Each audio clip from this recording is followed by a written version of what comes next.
नमस्कार, आप देख रहे हैं दिव्य हिमाचल टीवी और मैं हूं आपके साथ पल्लवी शर्मा। स्वागत है आपका हमारे खास कार्यक्रम जाहिर है में। जाहिर है में आपसे बात करेंगे अंतर्राष्ट्रीय, राष्ट्रीय और राज्य की कुछ खबरों पर। साथ ही समाचार पत्र की प्रमुख खबरों पर भी आपसे चर्चा होगी। कार्यक्रम के अंत में एक रोचक विषय से भी आपको अवगत करवाएंगे, तो बने रहिए कार्यक्रम के अंत तक। शुरुआत करते हैं अंतर्राष्ट्रीय खबरों से।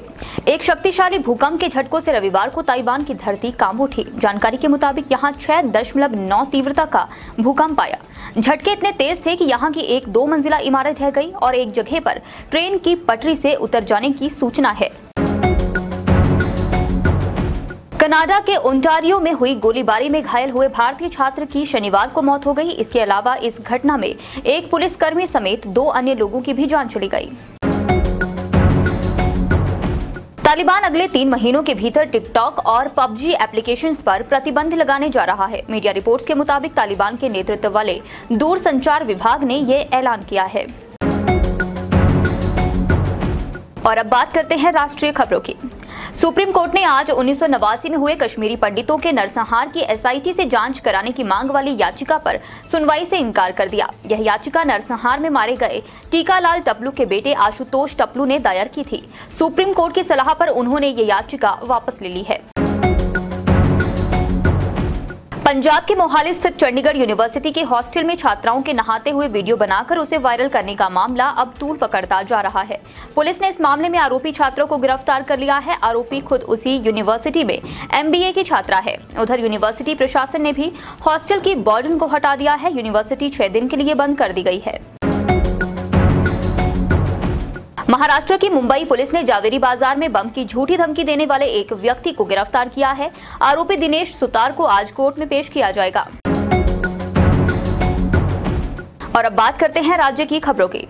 हिमाचल प्रदेश के ऊना जिला के चड़तगढ़ गांव में सोमवार सुबह प्रवर्तन निदेशालय ने दबिश दी है। मामला खनन से जुड़ा हुआ बताया जा रहा है। ईडी की टीम एक घर के अंदर कार्रवाई में जुटी है। अभी जांच जारी है। अभी तक इसकी आधिकारिक जानकारी नहीं मिली है। वीकेंड पर शिमला में सैलानियों की भारी भीड़ उमड़ी रही। रविवार को दिन भर पूरा शहर सैलानियों से गुलजार रहा। सैलानियों की भारी आमद के चलते दोपहर 2 बजे लिफ्ट स्थित बहुमंजिला पार्किंग पैक हो गई और एंट्री पॉइंट पर नो पार्किंग का बोर्ड लगाना पड़ा। हिमाचल प्रदेश में अब 500 वर्ग मीटर से कम भवनों के निर्माण के नक्शे निजी प्लानर पास कर सकेंगे। राज्य सरकार ने इसकी स्वीकृति दे दी है। इससे अब लोगों को शहरी निकायों और टाउन एंड कंट्री प्लानिंग विभाग के चक्कर नहीं काटने पड़ेंगे। और अब बात करते हैं समाचार पत्र की प्रमुख खबरों की।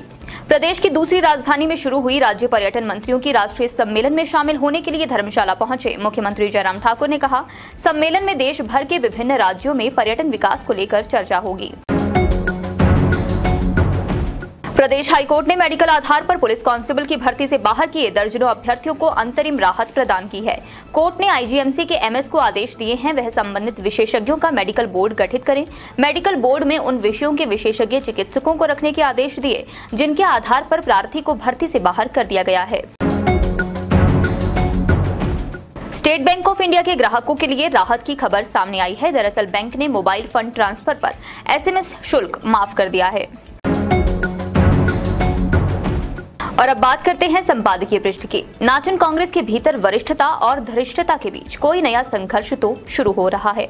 लगातार कम से कम 3 ऐसे मौके आ चुके हैं जहां आगे बढ़ने के बजाय पार्टी खुद ही घायल होने की परिस्थितियां पैदा कर चुकी है। इस लेख को आप संपादकीय पृष्ठ में पढ़ सकते हैं। इसके अलावा अर्थव्यवस्था और मानव विकास डॉक्टर जयंतीलाल भंडारी का लेख भी आपको यहाँ पढ़ने को मिलेगा। आभार कैसे व्यक्त करूं, डॉक्टर गौतम शर्मा का लेख भी आप यहां पढ़ सकते हैं। छिलकों की छाबड़ी में कर्तव्य पथ पर निर्मल असो का लेख भी आपको यहां पढ़ने को मिलेगा। और कार्यक्रम के अंत में बात करते हैं रोचक विषय की। आपको जानकर हैरानी होगी कि दुनिया में एक ऐसी जगह भी है जहां पर सांपों की खेती की जाती है। जी हाँ, ये सुनने में भले ही अजीब है, लेकिन ये सच है कि चीन के झेजियांग प्रांत में एक गांव में लोग सांपों को अपने घर में पालते हैं। इतना ही नहीं, इन सांपों की वजह से ही ये लोग अपना घर चलाते हैं। आमतौर पर लोग जीवन यापन करने के लिए कई तरह के काम करते हैं, लेकिन ये तरीका बेहद अनोखा है, साथ ही खतरनाक भी है। चीन के इस गांव का नाम जिसिकियाओ है, जहां पर सांपों की खेती की जाती है। यहां हर साल लगभग 30 लाख सांपों की खेती होती है। ऐसे में इस गांव में रहने वाले लोग इन सांपों को अपनी आय का प्रमुख स्रोत बना रहे हैं। दरअसल चीनी दवाइयों में भी जहरीले सांपों का काफी इस्तेमाल किया जाता है। ऐसे में ये सांप बड़े काम आते हैं। इस गांव में लगभग 1000 लोग रहते हैं। बता दें, इस गांव में 100 से भी ज्यादा स्नेक फार्म है। इसी से सांपों के व्यापार का अंदाजा लगाया जा सकता है। इन सांपों का इस्तेमाल त्वचा के रोगों को ठीक करने से लेकर कैंसर की दवाइयों तक के लिए किया जाता है।